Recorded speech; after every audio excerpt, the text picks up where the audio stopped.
पहले मैं आपको शुक्रिया अदा करता हूँ कि मुझे मौका दिया। और भदरवा फॉरेस्ट डिवीज़न एक बहुत बड़ी डिवीज़न है। पूरे जम्मू कश्मीर में अगर हम इसका फॉरेस्ट एरिया देखा तो करीबन 90,000 हेक्टेयर एरिया है।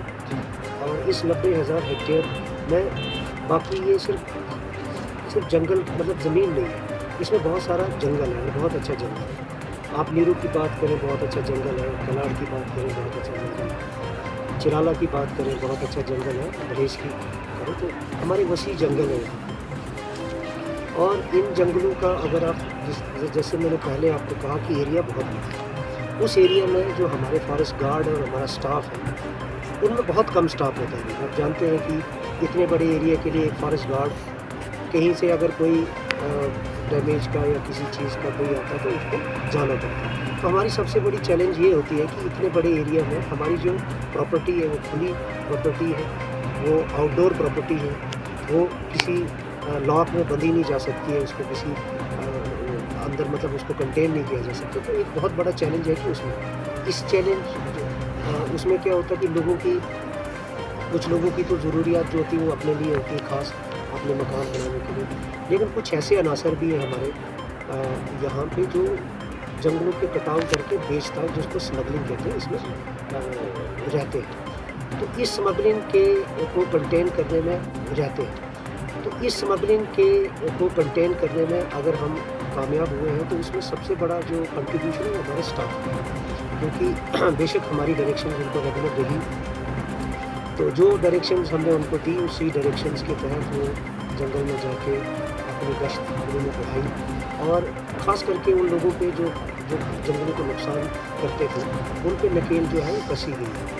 आप जानते हैं, जैसे आप बात कर रहे थे चिराला रेंज की, तो चिराला रेंज में टांटा एरिया एक ऐसा एरिया जहाँ पे लोगों का रवैया बहुत ही जहराना और बहुत ही जिसको कहते हैं कि नुकसानदेह था हमारे। हालांकि वहाँ भी कुछ लोग अच्छे हैं, लेकिन कुछ लोग ऐसे हैं जो जंगलों को भी नुकसान करते हैं और हमारे लोगों को भी जो है धमकाते थे, डराते थे। लेकिन अब वक्त आ गया है कि कुछ ऐसे स्टेप्स लिए जाएं जिससे जो हमारी स्मगलिंग है या फॉरेस्ट का जो कटिंग है, कटाव है, वो रुक जाए। और उसी के तहत खास करके हमारे रेंज ऑफिसर जो चिराला के हैं, उनका एक बहुत बड़ा कंट्रीब्यूशन रहा उसमें कि रेगुलर पेट्रोलिंग उन्होंने जो जंगल में की, उन्होंने आइडेंटिफाई किए कि कौन ऐसे अनासर हैं जो जंगल को ज़्यादा नुकसान कर रहे हैं। और आज की डेट में आपको बताता चलूँ कि उनकी नकेल कसने में हमारी जो जुडिशरी का भी बहुत बड़ा इम्पोर्टेंट रोल रहा है। क्योंकि आज की डेट में 38 ऐसे केसेस हैं जो उनके खिलाफ कोर्ट में चलान हुए हैं। और उन 38 केसेस में कम से कम भी 100 से 150 लोगों के नाम हैं। तो वो लोग जो जंगलों को करते थे, कहीं ना कहीं हम कोशिश कर रहे हैं कि कानून जो है अपने तरीके से उन पे जो है सख्ती लाए और जो जुर्म उन्होंने किए हैं उनके जुर्म की उनको सज़ा मिले। पिछले दिनों क्लोजर को डैमेज कर दिया गया था, वहाँ पर देखिए ये हमेशा चैलेंज रहता है हमारे सामने कि जब भी कोई नया काम हम कहीं पे करते हैं, खास करके क्लोजर्स में, तो क्लोजर्स में लोगों के इंटरेस्ट रहते हैं। क्योंकि आप देखते हैं बहुत सारा लैंड जो फॉरेस्ट लैंड है वो एनक्रोच्ड है और उन एनक्रोच्ड लैंड्स को लोग चाहते हैं कि वो ना छोड़ें। तो जब सबसे पहले उसमें एक जो कार्रवाई हमारी हुई थी, हमने कोई 5 महीने पहले ये जो क्लोजर है उसको, ये जो एरिया है जहाँ पे वो क्लोजर हम बेच कर रहे थे, उसमें इविक्शन भी की थी। करीबन 600 कनाल एरिया जो था उसको हमने इविक्ट किया था और उसमें से 7 ऐसे स्ट्रक्चर्स थे जो इलीगली वहाँ पे बने हुए थे 15-20 साल पहले, और उन स्ट्रक्चर्स को हमने डिमोलिश किया था। तो उसके बाद जब हम रेज कर रहे थे वहाँ काफ़ी ज़्यादा वो हुआ, उनके खिलाफ FIR हुई है पुलिस में।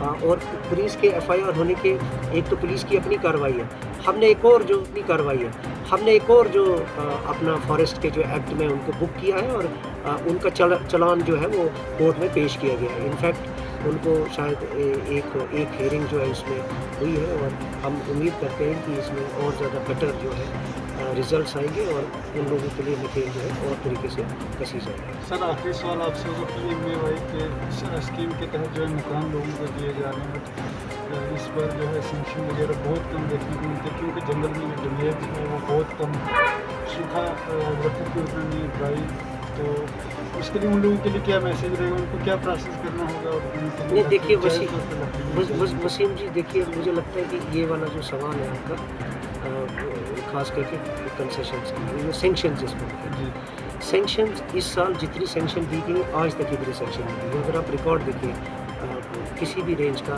हम खास करके अगर मैं यहाँ पे करूँ नीरू भलेस रेंज की बात, आज तक इतनी सेंक्शन कभी दी नहीं थी। तो उसका कारण ये है, उसका कारण ये था कि जितने PMAY मकान बन रहे थे उनको, तो हमारे दिमाग में सबसे पहले जो प्रायोरिटी थी वो PMAY की थी। और जितने भी PMAY थे, हालांकि हमने भी अपने रेंज ऑफिसर को इंस्ट्रक्शन दी थी कि जितने भी PMAY के मकान हैं उनको जो है प्रायोरिटी पे लिया जाए, और जो भी PMAY के मकान हमारे पास आए उनको प्रायोरिटी पे जो है लकड़ी दी गई है।